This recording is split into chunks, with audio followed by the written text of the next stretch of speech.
Bienvenidos a esta primera sesión formal del Legal Tech Summit by Logic. Tenemos como tema a tratar, a conversar los desafíos y la disrupción, la nueva frontera legal en la era digital. Bienvenidos, Ricardo, y por supuesto nuestro ponente invitado, nuestro speaker, Mauricio Ocampo. Muy buenos días. Arrancamos formalmente. Mauricio, gracias por estar hoy aquí con nosotros.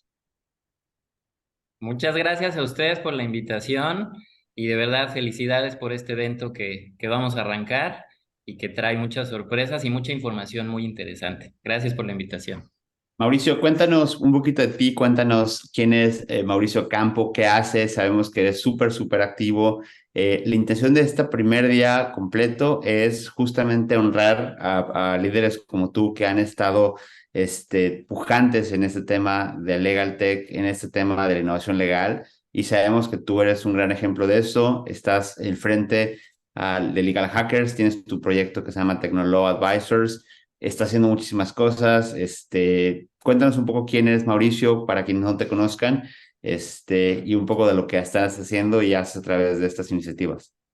Claro que sí, Ricardo, muchísimas gracias por sobre todo esta primer pregunta, ¿no? Que resulta a veces complicada contestarla en todo su esplendor de quién es uno mismo, pero vamos a concentrarnos en lo que nos atañe, que el día de hoy es precisamente todo el tema de legal tech, de cuestiones de seguridad, de tecnología. Y bueno, yo tengo 7 años con mi firma, con Technolaw Advisors. Mi última oportunidad de haber colaborado en la empresa, estuve en la cabeza del área legal de Mercado Libre en México en 2015. De ahí decido independizarme y abrir mi propia firma legal. Ya que había experimentado la tecnología, pues dije, pues esto está padrísimo porque la tecnología nos regresa la oportunidad de volver a ser un derecho justo y equitativo, porque al no mezclar a veces las vicisitudes humanas o las pasiones y emociones humanas, tal vez estas plataformas nos permiten otra vez dar esta posibilidad de justicia y equidad. Y entonces ahí fue cuando me puse a buscar qué grupos existían generando estos espacios como los que ustedes hoy están generando para platicar estos temas. Y me encontré a los legal hackers y afortunadamente desde 2017 tuve la oportunidad de abrir el primer chapter en México.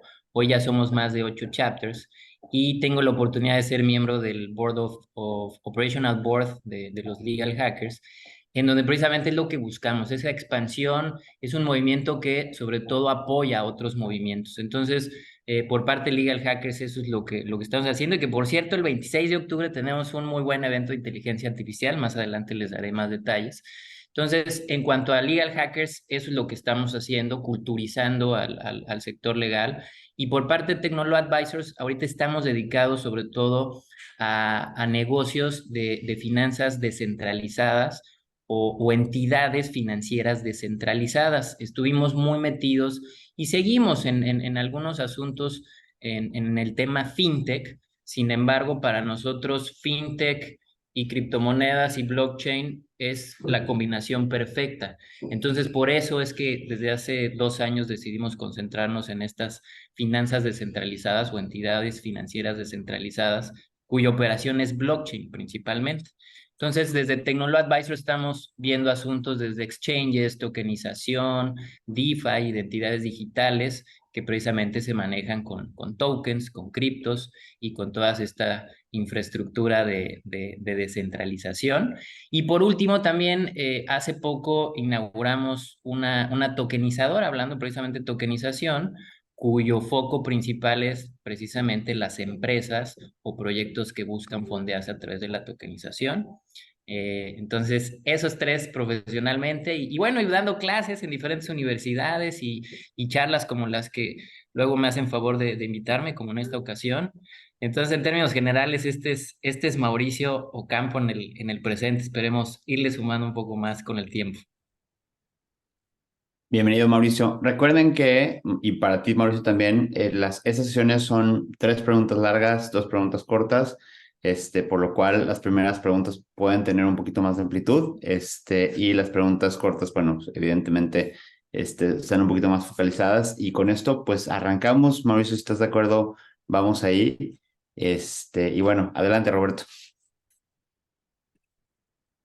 Estás en mute. La primera pregunta que te queremos plantear, Mau, es, ¿consideras que hoy en día los abogados estamos a la altura del reto de la digitalización, concretamente en México y en Latinoamérica? ¿Cómo nos ves tú que estás precisamente metido ahí y que tratas con nosotros y que formas parte de nosotros los abogados?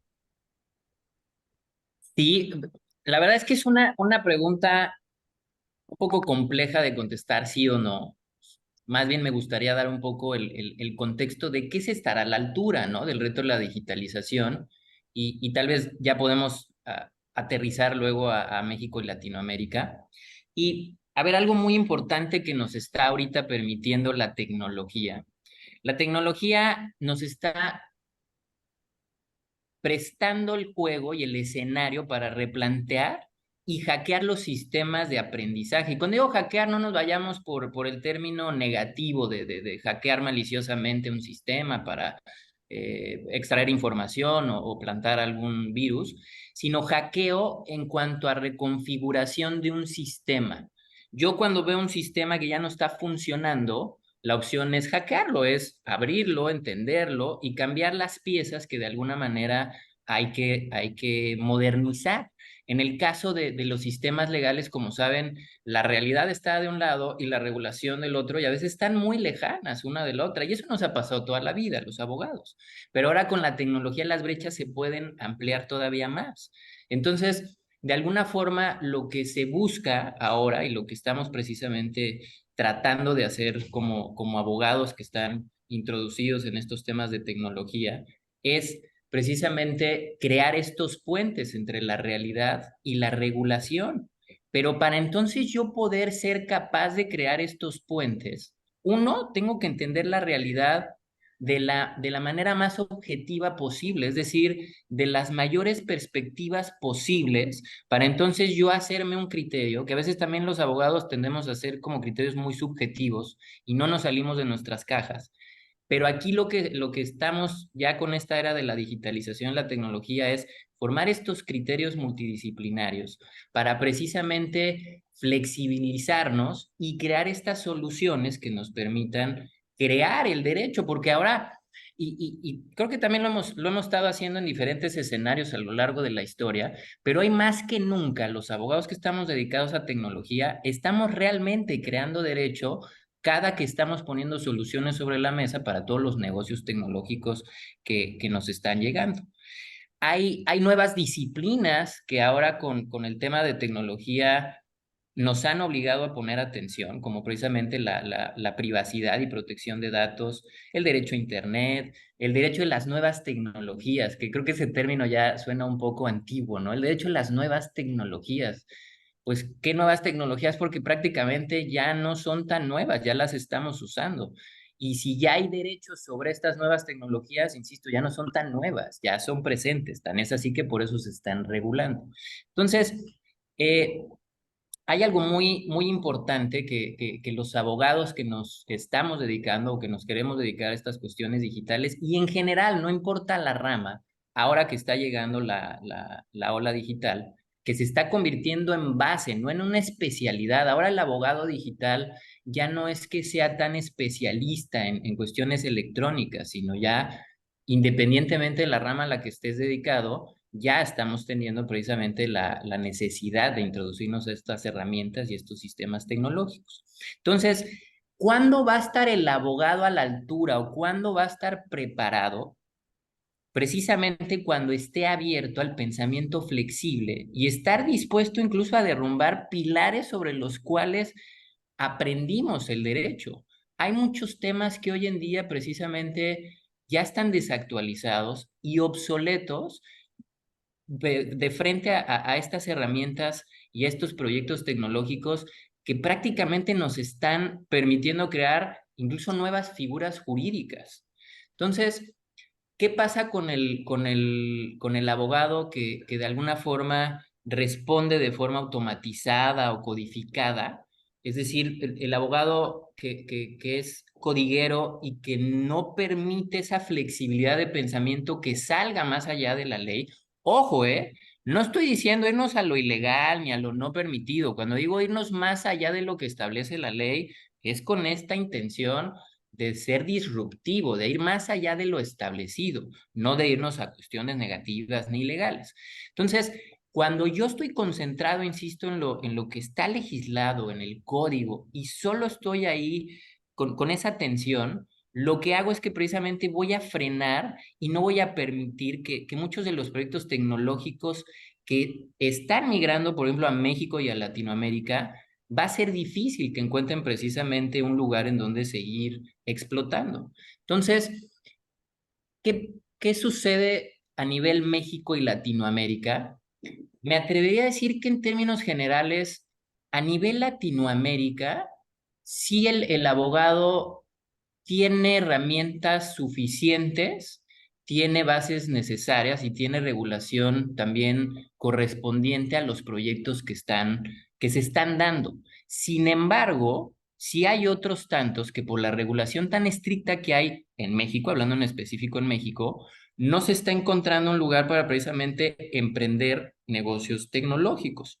Entonces, eso también va de la mano con que muchos abogados tradicionalistas les está costando trabajo darle entrada a estos temas. Entonces, es importante, insisto, crear pensamiento flexible y también un pensamiento complejo y multidisciplinario. Estar abierto a precisamente todas estas materias, todas estas nuevas tendencias de pensamiento, hasta la forma en que estamos ya obteniendo la información es la forma en que también la vamos a enseñar. Entonces, tanto aprender, enseñar cómo aplicar el derecho está cambiando y en términos generales me atrevería a decir, Latinoamérica sí tiene buenas herramientas, buenos abogados, buenos criterios.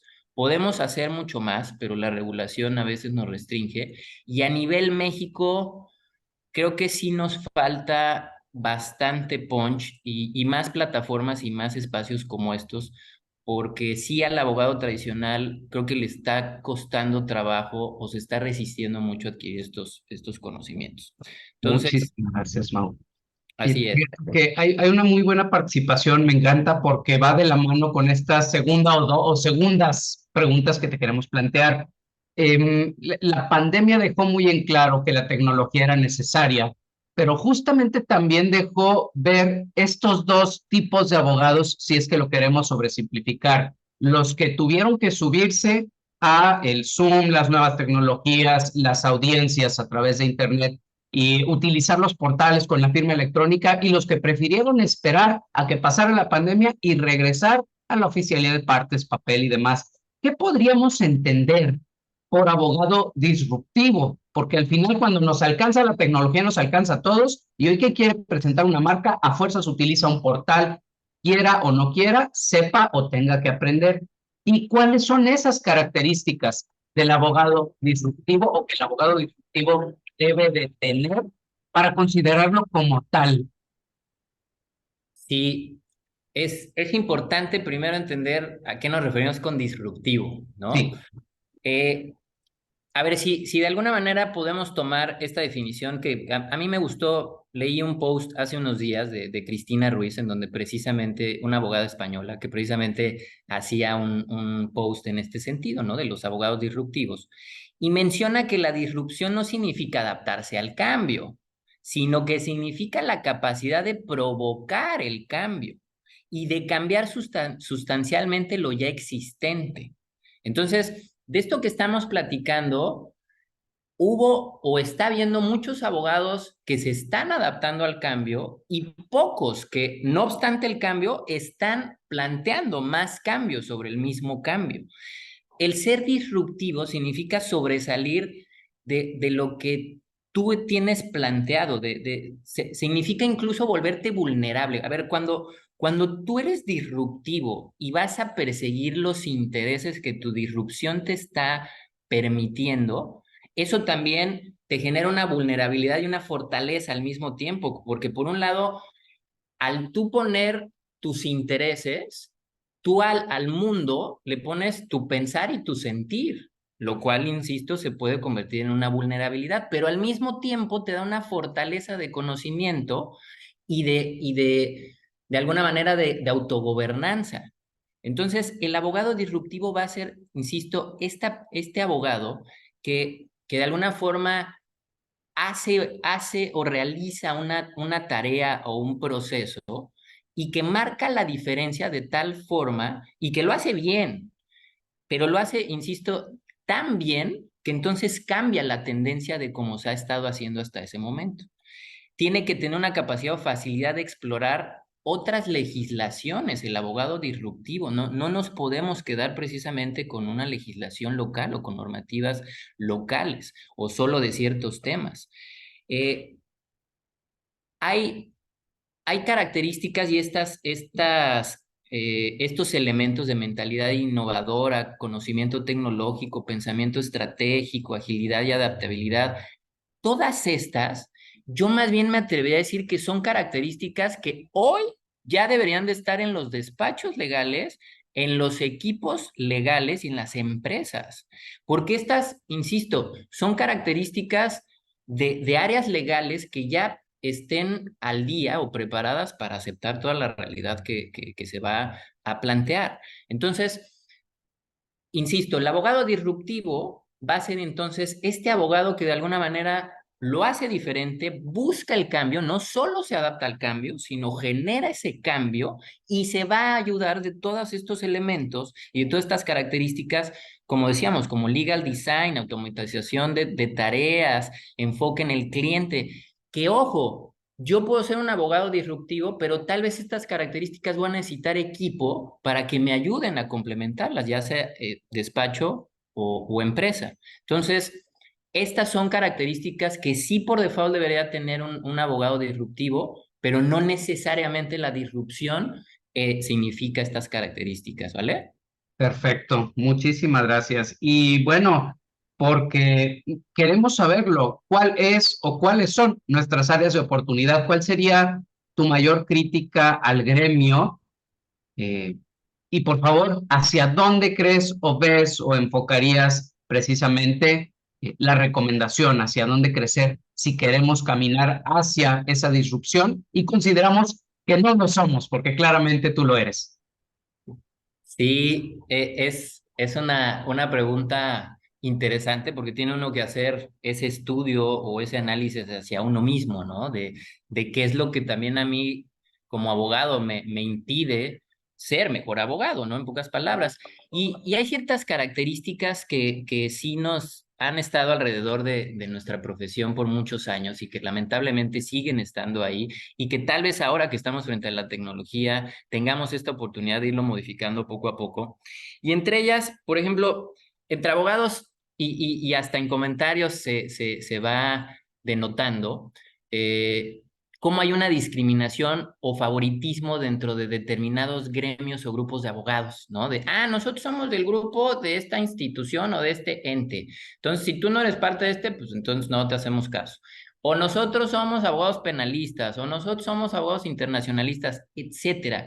Todavía en el gremio sigue habiendo mucha esa tendencia a seccionar, ¿no? Los abogados institucionales, los abogados de empresa, los abogados de despacho.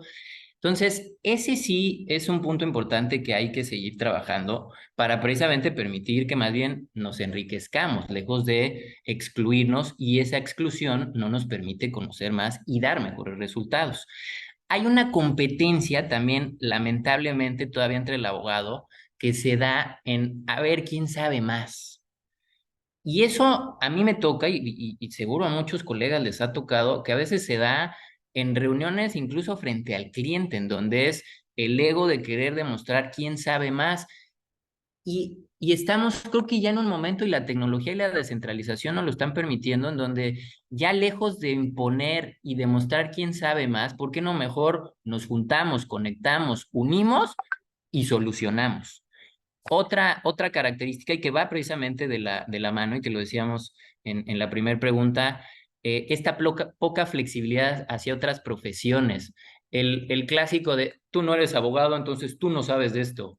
cuidado cuando hacemos eso, porque tal vez alguien que no es abogado nos puede poner información mucho más importante e interesante que los mismos, que sí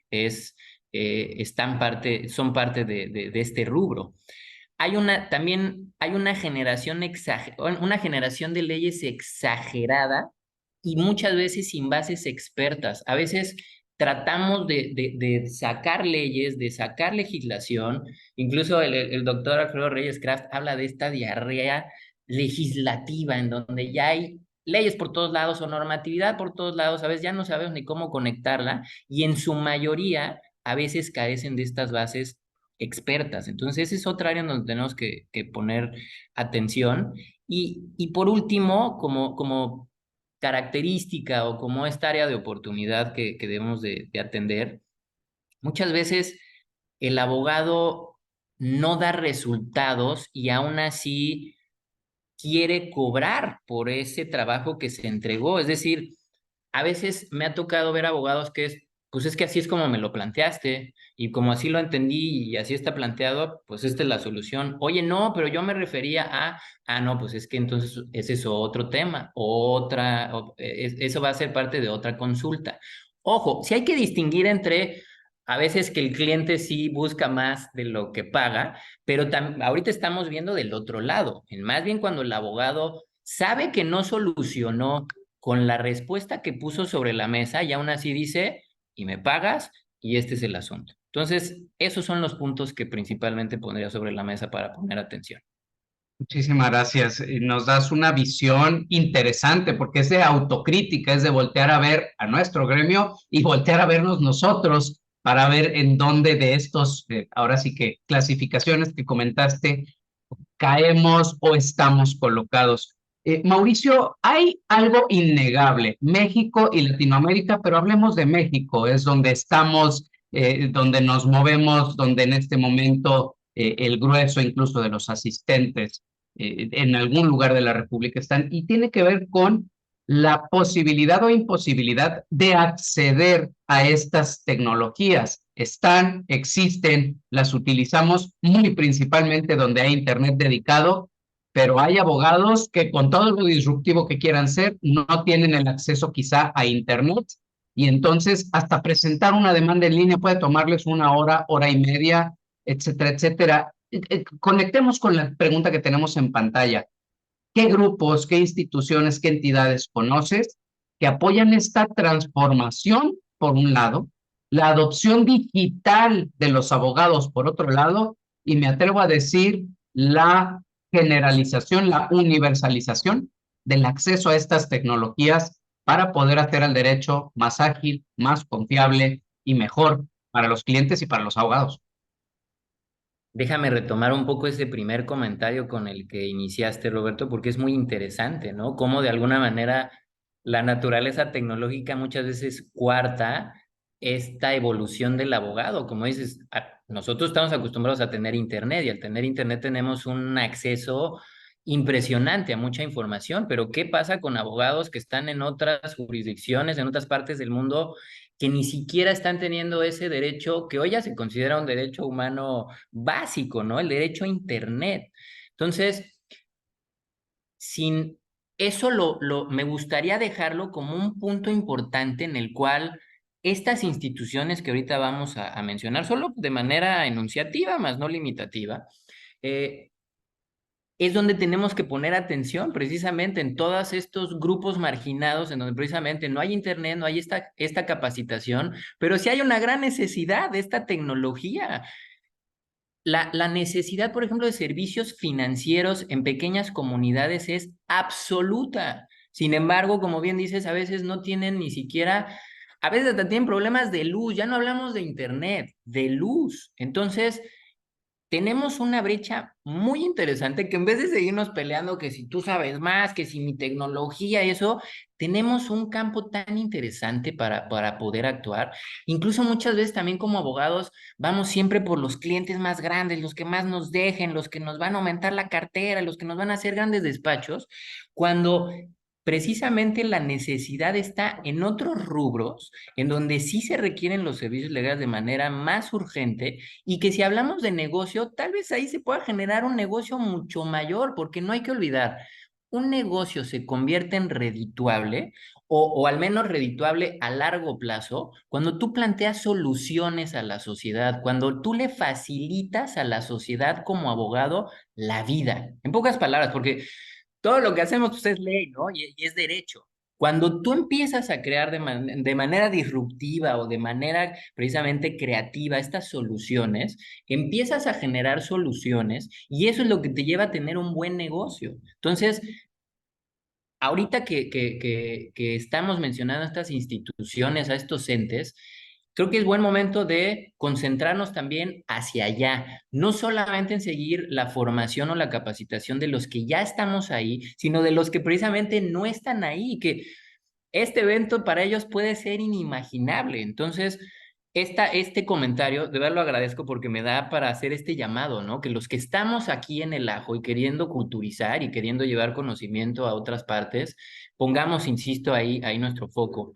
Hay instituciones, la verdad es que muy bonitas en México y en el mundo que precisamente nos ayudan a evolucionar. Entre ellos, y que tengo un cariño especial y un reconocimiento a los hermanos Luna de Lowit. Lowit es una institución que precisamente busca esta capacitación, el juntar al gremio. Ustedes, Lowit, la verdad es que también los felicito y lo llevan haciendo ya por buen tiempo, esta también posibilidad y facilitar desde cómo lo venden, cómo se aprende, y la forma en que lo ponen sobre la mesa, eso facilita mucho al abogado.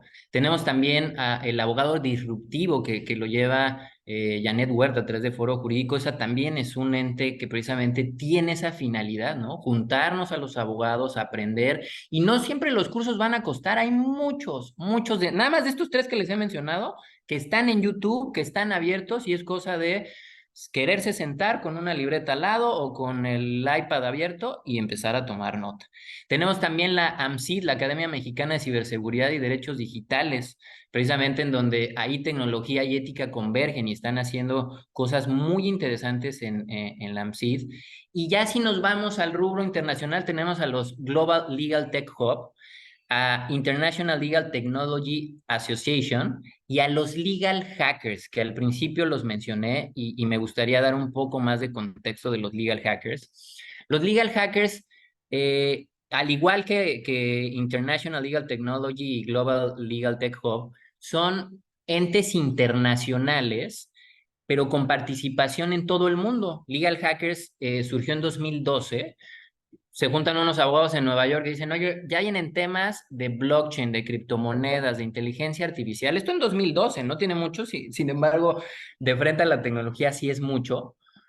Y se empiezan a juntar con esa intención, cómo vamos a flexibilizar nuestro lenguaje, nuestra perspectiva y nuestras soluciones para precisamente atender esta realidad imperante que ya la tenemos aquí. Y entonces, de ahí es de donde ellos encuentran este término que ya platicamos de legal hacker, en donde dicen, oye, pues estamos viendo que más allá de culturizarnos y de aprender de tecnología como abogados, donde está el foco es en los sistemas legales. Entonces, vamos a crear estos puentes. Legal Hackers desde 2012 empezó a crear, insisto, estos grupos, y hoy ya es una comunidad mundial en donde lo que te permite es precisamente eso, los temas que en México se ven de alguna manera, los puedes comparar por cómo lo ven los abogados en Estados Unidos, en China, en España, y eso te da una riqueza bastante interesante, porque siendo abogado tecnológico hoy en día, necesitas conocimiento internacional, no que seas perito, pero sí tienes que saber cómo se están manejando las cuestiones y los asuntos a nivel internacional. Entonces, tenemos buenas instituciones en México y mencioné solo algunas, todavía hay más. Y a nivel internacional, estas son las principales, pero también tenemos más. Entonces, es cuestión de que como abogados, ya sea con los Legal Hackers, en Legal Hackers ya tenemos más de 8 capítulos en México. Entonces, yo les invitaría a que también nos visiten, exploren a los legal hackers, vean también los eventos y hacer este tipo de alianzas para que instituciones como precisamente Lowig, Lowit y todos los que estamos ahí nos juntemos para crear estos espacios. Y totalmente de acuerdo. La sinergia y regreso a una de tus respuestas de dos preguntas atrás.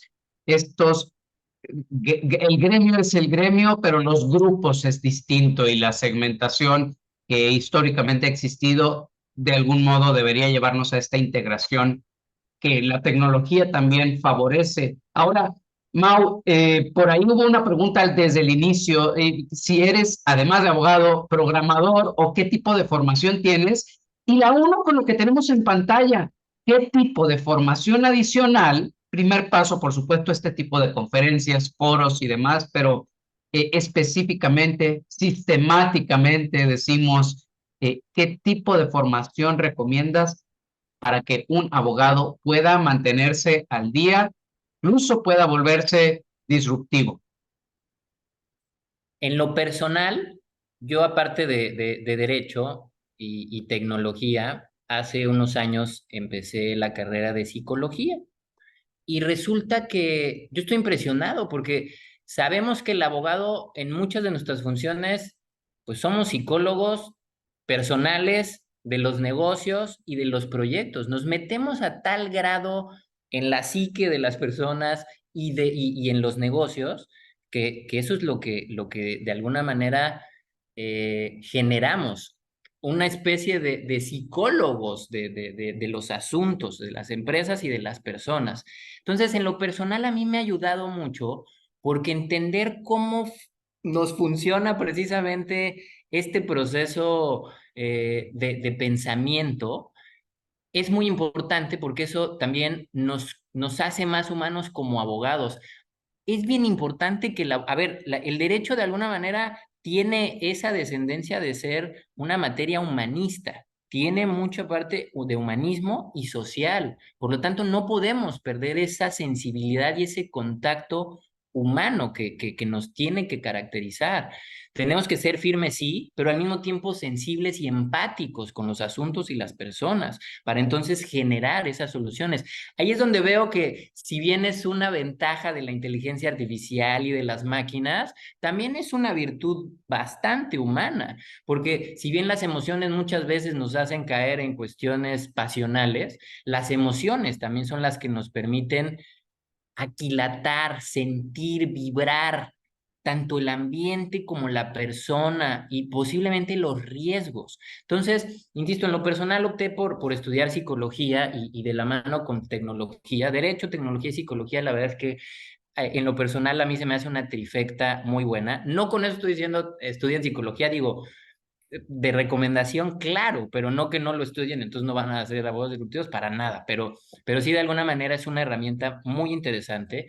Cuando mencionabas programación, sí, definitivamente el estudiar programación sirve mucho porque es entender este mundo, ¿no? En cómo se maneja el mundo de la programación y de cierta forma entonces generar soluciones ya a nivel programático. Sin embargo, no lo veo como estrictamente indispensable porque al final del día el abogado, por naturaleza, tenemos ya un pensamiento de programación, de premisas, que es como se genera el código. Entonces, creo que el abogado ya tiene esa virtud de ver fenómenos, dividirlas en premisas y dar soluciones, por lo que no lo veo estrictamente necesario el estudiar programación, pero claro que sí tener relación con programadores para, como decíamos, esta convivencia con la multidisciplinariedad es necesaria para precisamente nosotros seguirnos formando como buenos asesores legales. Lo que sí, hoy como abogado, más allá de que si abogado digital o que solo vemos cuestiones que si blockchain, inteligencia artificial, en general el abogado, hoy estamos entrando ya a una época en la cual debemos generar, por un lado, aptitudes comerciales y de marketing. Antes era el honorario, honorable. yo no voy a vender mis servicios, sino tienen que de alguna manera buscarme, porque es, insisto, el honorario. No, ya no. Hoy el abogado ya tiene que tener actitudes comerciales, ya se tiene que mover en redes sociales, tiene que hacer atractivo su producto y su servicio, porque aparte también la oferta es muy grande. Entonces, aptitudes comerciales, conocimientos y aprendizajes de legislaciones internacionales, ya lo mencionábamos en la respuesta anterior, eso es bien importante porque al estar ya con la tecnología como base, eso conlleva que entonces muchas jurisdicciones se empiezan a juntar y entonces hay que entender, al menos de manera genérica, cómo es que se está regulando y llevando a cabo en otras partes del mundo. Es importante conocer y manejar herramientas legales digitales desde firmas electrónicas, background checks, plataformas de administración de asuntos, controles de tiempo. Esos, yo diría que ya van por default. Esos ya deberían de ser parte de nuestro día a día en los despachos, en las empresas, porque eso nos permite ser más eficientes. Y lo que sí, yo sí recomiendo o lo veo, no diría estrictamente indispensable, pero sí importante, conocer blockchain. Así como hace poco era Internet, ahora este Internet que era la web 2.0 se está convirtiendo en la web 3.0 gracias a blockchain. Y lo que está sucediendo en la web 3.0 está generando una materia prima legal impresionante. Ahora, todos los asuntos que tenemos, desde ciberdelitos, protección de datos, procesos electrónicos y una infinidad de asuntos y de casos. Los metaversos también ya nos están generando una potencia de asuntos legales muy importante. Entonces, si de alguna forma yo como abogado no estoy enterado al menos cómo funciona blockchain o qué es blockchain, creo que sí, eso sí me puede provocar ahí cierto gap en cuanto a proyectos y clientes que sí lo entienden y que están buscando soluciones sobre esta tecnología. Otra cuestión que también recomiendo para esto, para ahora el abogado actual, es buscar estas alianzas multidisciplinarias. Estamos en una época en que precisamente los clientes y los asuntos nos piden soluciones que no solamente sean legales o que sean legales, pero ya acompañado de, oye, y la parte contable y la parte de programación y la parte de administración y la financiera. Entonces, hoy ya la recomendación, y muchos despachos ya lo están haciendo así, que no solo ya son abogados, sino ya son áreas multidisciplinarias en donde ya te permiten dar servicios y productos integrales. Entonces, eso es importante, buscar esas alianzas multidisciplinarias y lo mencionábamos hace rato, ejercitar el pensamiento flexible, salirnos de esta caja, entender que no solo la ley o el código es palabra absoluta, es el comienzo o la base para construir, pero sobre lo que vayamos construyendo le podemos poner otro piso, otros colores, otra decoración. Entonces es importante, insisto, ejercitar este pensamiento flexible y salirnos un poco de esta caja legal. Mauricio, cuéntanos un poquito desde tu perspectiva si crees que la mayoría de los abogados en México, y evidentemente estamos generalizando, pero si consideras que la mayoría de estos abogados están atrasados en la adopción de tecnologías emergentes y cuál crees que consideras que es el reto para nuevas generaciones, para quienes están en la carrera o saliendo de la carrera, para no formar parte de esa generación de atrasados, porque lamentablemente ellos van a despachos donde se hacen las prácticas que en muchas ocasiones son obsoletas y aprenden esas prácticas obsoletas a pesar de ser nuevas generaciones, nacen con un chip, digamos que un chip de los pasados, ¿no? De la generación pasada. Cuéntanos un poquito tu perspectiva en ese sentido. Sí, ay, lamentablemente, si de alguna forma ya en esta última sección de preguntas que es sí o no, pues sí empezaría con un sí. Como bien dices, Ricardo, es una cuestión generacional. Entonces, ahorita todavía está la mezcla interesante. Fíjate, está muy curioso cómo está ahorita el mundo del abogado, ¿no? Porque está la generación con estas prácticas, ya no quiero decir tradicionales porque por ahí vi un comentario de por qué nos califican como tradicionales, pero lo, lo que quiero transmitir es estas prácticas ordinarias, que no están considerando a la tecnología, está esta generación. Luego venimos nosotros que nos estamos dirimiendo entre una cuestión tradicional o que de alguna manera sí se venía haciendo. Ah, eso es también una crítica, perdón, al gremio y me regreso tantito a él, es que así se ha venido haciendo toda la vida. Entonces, ¿así se tiene que seguir haciendo? No, error, eso no. Entonces, estamos esta generación donde nos estamos precisamente dirimiendo entre lo que se puede hacer y lo que se venía haciendo. Y estos son los que estamos ahí provocando cierto cambio. Y la nueva generación que dice, quítate que ahí te voy, ni tú ni los anteriores, la verdad es que les voy a hacer caso, yo voy directo a crear, a ser disruptivo. Entonces, lamentablemente, todavía ahorita por el momento en el que estamos en México, sí todavía nos falta, sí hay un gran atraso en más que en la adopción de las tecnologías, porque sí hay muchos despachos, muchas empresas que sí ya adoptaron la tecnología, más bien es la posibilidad de resolver asuntos utilizando estas tecnologías emergentes. Entonces, sí es importante y hay que darle también oportunidad al tiempo, a la legislación y a estos entes que nos ayudan a culturizarnos, a que esta generación se empiece a modernizar, porque sí, lamentablemente en México, desde mi perspectiva, sí hay un atraso, pero afortunadamente también hay otro grupo importante que nos permite atender asuntos mucho más modernos y del día a día. Mauricio, segunda pregunta de sí o no. ¿Consideras que la automatización y la inteligencia artificial eventualmente van a eliminar trabajos legales en México? Creo que ya hemos escuchado mucho el que la inteligencia artificial al final del día va a eliminar a las personas que no sepan utilizar inteligencia artificial, ¿no? Entonces, ¿va a eliminar trabajos? Sí, a ver, seamos sinceros. Sí, claro, qué bueno, porque van a surgir nuevos. O sea, eso es lo que también a veces nos concentramos en, es que va a eliminar formas de ser, va a eliminar trabajos, va a eliminar profesiones. Sí, porque van a surgir nuevas. Así nos pasó cuando pasamos del escribir con pluma y tinta a la máquina de escribir, cuando pasamos del vapor a la electricidad. Precisamente cuando llegó Internet, ¿cuántas de estas preguntas no había en el aire? No, no, Internet va a sustituir a los historiadores y a toda la gente que precisamente acumula información. Había muchas de esas cuestiones y sí, en efecto, muchas desaparecieron, otras evolucionaron y otras se conservaron, pero ya con estos elementos modernos. Entonces, mi respuesta sería sí, pero porque precisamente va a dar entrada a otras tantas que nos van a permitir atender ya esta realidad actual. Perfecto. Y la última pregunta corta es, ¿crees que la educación y la formación legal actual está preparando adecuadamente a los nuevos abogados para los desafíos tecnológicos modernos?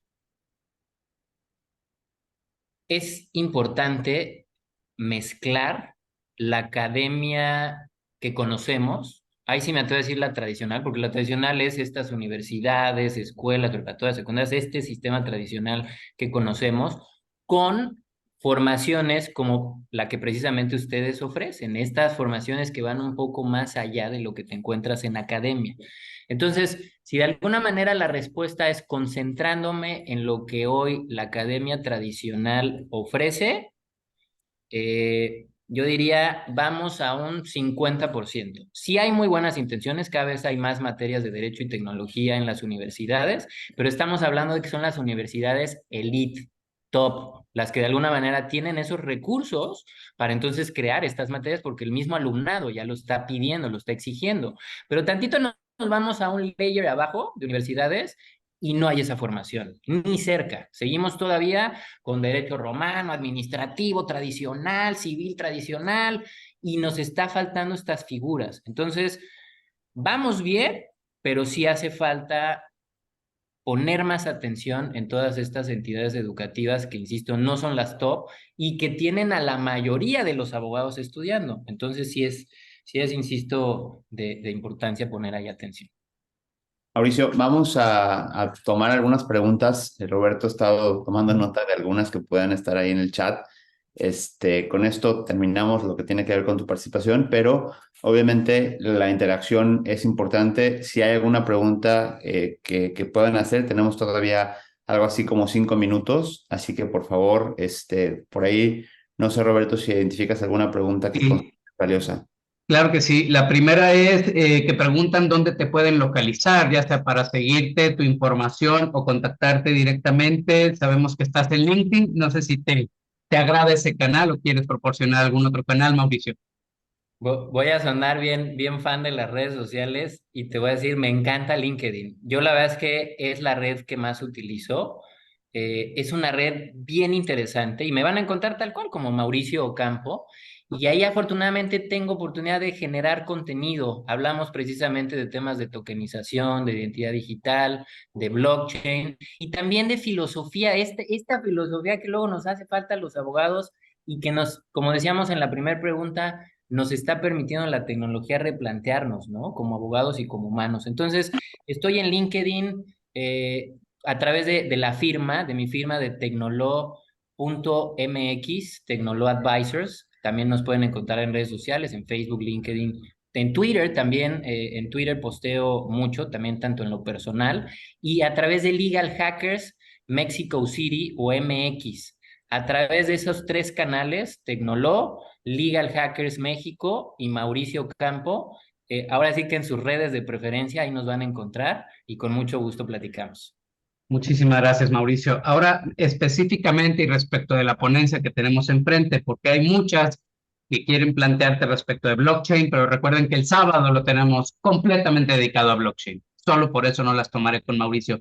Mau, eh, mucho se tiene esta noción de que mientras no se legisla no lo debemos utilizar aunque ya se pueda, y la realidad es que la tecnología nos plantea esta disyuntiva. Ya puedes hacerlo y ya te puedes hacer rico o ya puedes solucionar un problema con la tecnología, aunque como todavía no está en ley, todavía no puedas hacerlo valer en juicio, defenderlo en juicio, etcétera. La pregunta que te plantean es, los gobiernos tienen que primero legislar para que ya podamos utilizar las tecnologías que en otros países ya sucede, o se vale adelantarnos. ¿Y cuál sería tu postura? ¿Más conservador, más disruptivo? ¿Cómo logramos esta seguridad jurídica combinada con tecnología? Qué buena pregunta y reflexión, porque siempre es donde nos estamos dirimiendo, ¿no? Lo que platicábamos entre lo que ya está regulado y el deber ser y lo que es. Entonces, a veces nos andamos rasgando las vestiduras. A ver, yo creo que precisamente el trabajo, o como decíamos, la carnita, la materia prima del abogado está ahí precisamente en donde, oye, la ley todavía no lo contempla, pero ya se puede hacer, pues hay que hacerlo. O sea, desde mi perspectiva, y contesto esa última parte que me preguntaste, yo sí tiendo a ser muy disruptivo. Si se puede hacer conforme, a ver, hay una cuestión que no solo es legislar y lo que está regulado, también acuérdense que dentro de las fuentes del derecho están las buenas prácticas. Y las buenas prácticas son las que muchas veces se van a convertir precisamente en ley. Hagamos uso de esa fuente del derecho en las buenas prácticas. No significa que lo vamos a hacer ilegal, no significa que nos vamos a brincar las trancas, nada. Por ejemplo, en el tema de tokenización que estamos llevando mucho en Tecnoló, está esa pregunta, ¿no? Oye, en México que todavía no está regulada la tokenización, ¿se puede? Claro que se puede. Y entonces lo que hacemos es volteamos a ver las buenas prácticas que están realizando en otras partes del mundo, las implementamos y también cumplimos con todas las autoridades que tenemos que cumplir, eso definitivamente. El ser disruptivo no significa, insisto, ser de alguna manera rebelde sin causa y brincarse, insisto, todas la legislación mínima aplicable. No, pero sí definitivamente hay que crear estos puentes y hay que confiar más en nuestro criterio de que somos, de que provocamos y hacemos el derecho. No nos esperemos a que los legisladores nos digan qué es hacer el derecho o qué es el derecho. Hay que irlo fabricando y haciéndolo nosotros, cuidando siempre los estándares tanto de valores como de lo mínimo indispensable, pero hay que construir. Muchas gracias, Mauricio. Una pregunta recurrente en esta última sección. La han planteado en sentido negativo. ¿Cuáles materias quitarías de las currículas? Yo soy de la opinión de que nuestra carrera debería durar 50 años, ¿no? No dejar nunca de estudiar y entonces no le quitaría materias. Más bien, la pregunta sería, con las currículas actuales, ¿cuál o cuáles materias definitivamente incluirías o sugerirías que se incluyeran en la currícula de formación del abogado? tienes mucha razón, Roberto. Tal vez muchas de las materias que ya vemos obsoletas nos siguen formando. Un derecho romano, querramos o no, nos da siempre en los primeros semestres una base de al menos entender cómo fueron el origen, ¿no? De muchos procesos y figuras legales. Sin embargo, como dices, tal vez no discriminar materias, lo que sí permitiría o buscaría, y ya que en algunas universidades entiendo ya se está haciendo así, que uno tenga la posibilidad también de elegir materias de otras carreras que también ayudan a la formación del abogado. Decíamos, el adquirir, por ejemplo, estas facultades de marketing o de comercialización, financieras, contables. Muchos de los que tenemos nuestros emprendimientos nos vemos en esa necesidad de, oye, en la carrera no me enseñaron a venderme, en la carrera no me enseñaron precisamente cómo crear productos, cómo ofrecer mi servicio, cómo tener una perspectiva más internacional, cómo precisamente hacerme de clientes. Entonces, tal vez lo que sí sugeriría es empezar a considerar estas materias en la misma carrera de derecho y volver carreras ya más multidisciplinarias. Tal vez ahora ya no es del todo conveniente ser estrictamente abogado, sino ser asesor legal, que eso conlleva que puedo darte también, no específicamente, pero sí te puedo hablar de cuestiones contables, fiscales, financieras, electrónicas y de programación. Ya los abogados hasta de repente ya andamos hablando de lenguajes de programación y qué tipos de tokens. Eso está padrísimo. Entonces, ese tipo de materias definitivamente sí ya se tienen que empezar a incluir para que entonces nosotros seamos mucho mejores prestadores de servicio y de alguna manera también sigamos cuidando los intereses de la mejor manera de nuestras empresas y de nuestros clientes. Mauricio, ha sido un verdadero honor. El tiempo nos come, pero abarcamos todo. Gracias por estar hoy aquí con nosotros. No nos despedimos. Ojalá puedas quedarte, todos puedan quedarse al resto de las sesiones. Verdadero honor arrancar contigo. Muchísimas gracias. Un honor para mí, de verdad. Muchas gracias. Y nos vemos el 26 de octubre en el MEX IACAN de los Legal Hackers. ¿Vale? Cuídense mucho y gracias por la invitación. Gracias, Gracias a Mauricio. ti. Gracias.